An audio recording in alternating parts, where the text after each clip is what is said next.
नमस्कार दोस्तों, आपका मेरे चैनल पर एक बार फिर से स्वागत है। मृत्यु के समय कोई भी व्यक्ति झूठ नहीं बोलता। ऐसी धारणा हमारे धर्मशास्त्र में भी है और कानून में भी यह प्रिजम्पशन है कि कोई भी व्यक्ति मरते हुए झूठ नहीं बोलेगा। वह किस वजह से मारा जा रहा है, किस वजह से उसकी मृत्यु हो रही है, उस घटना के पीछे कौन था या उस घटना में क्या क्या हुआ, ये सारी बातें बहुत ही ज़्यादा मायने रखती हैं और सिर्फ इसी के आधार पर किसी व्यक्ति को सज़ा दी जा सकती है।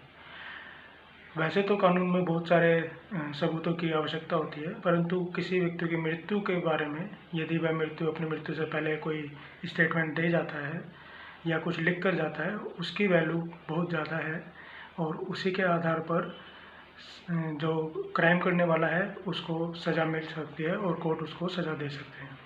आज हम ऐसे ही एक मामले के बारे में जानेंगे, जिस मामले का टाइटल है जयम्मा वर्सेस कर्नाटक सरकार।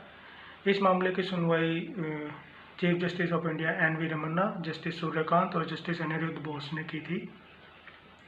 इस मामले में सेशन कोर्ट ने दोषी को आरोप मुक्त कर दिया था सबूतों के अभाव के आधार पर, और जो मृतक के परिवार वाले थे फिर उन्होंने कर्नाटक हाई कोर्ट को अप्रोच किया, जिसमें कि कर्नाटक हाई कोर्ट ने मृतक के कथन के आधार पर, जो उसने मरने से पहले स्टेटमेंट दिया था, दोषी को सज़ा सुना दी और सेशन कोर्ट के जो फैसला था उसको पलट दिया।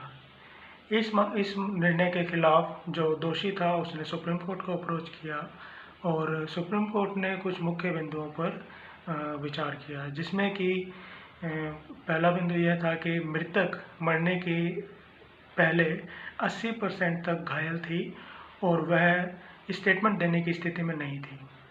दूसरा यह है कि गवाही में मृतक के बेटे ने खुद कहा था कि उसकी मां ने आत्महत्या की है और वह अपने दूसरे बेटे को जेल जाते हुए नहीं देख सकती थी, इसलिए उसने आत्महत्या कर ली। तीसरा बिंदु यह था कि जो पुलिस अधिकारी हैं उन्होंने जो स्टेटमेंट रिकॉर्ड की उससे पहले डॉक्टर से परमिशन नहीं ली। डॉक्टर से यह नहीं पूछा कि जो मरीज है, जो पेशेंट है, वह गवाही देने की स्थिति में है भी या नहीं, जो कि एक बड़ी भारी भूल है, क्योंकि एक डॉक्टर ही बता सकते हैं कि जो मरीज है, पेशेंट है, वो गवाही दे सकते हैं, उनकी मानसिक स्थिति कैसी है, इसके बारे में डॉक्टर की राय एक एक्सपर्ट ओपिनियन मानी जाती है, तो वह बहुत ही आवश्यक होती है। चौथा यह है कि जो अभियोजन पक्ष था, प्रोसिक्यूशन, उसने ट्रायल में सेशन कोर्ट में कोई और गवाह पेश नहीं किया। उसके पास सिर्फ एक ही यह स्टेटमेंट थी कि मृतक ने मरने से पहले क्या स्टेटमेंट दी थी पुलिस अधिकारी को। उनके पास कोई और सबूत नहीं था जिसके आधार पर कि दोषी को सज़ा दिलाई जा सके। सुप्रीम कोर्ट ने इन सभी बिंदुओं पर विचार करने के बाद यह पाया, क्योंकि विरोधाभास की स्थिति है, मृतक का बेटा कुछ और कह रहा है और जो डिक्लेरेशन है, डाइंग डिक्लेरेशन है, जो मृतक ने मरने से पहले अपने स्टेटमेंट दिया था, वह कुछ और कह रहा है।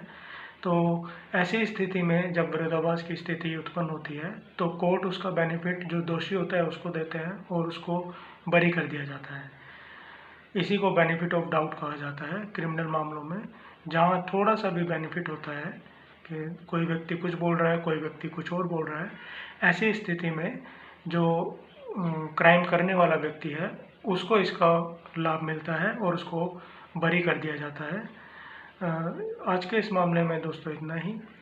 आशा करता हूँ आपको यह समझ में आया होगा और पसंद आया होगा। मैं ऐसी वीडियो बनाता रहता हूँ और यदि आप मेरे चैनल पर नए हैं तो उसको शेयर करना और लाइक करना ना भूलें, और मेरे चैनल को सब्सक्राइब भी करें ताकि आपको भविष्य में ऐसी वीडियो मिलती रहें।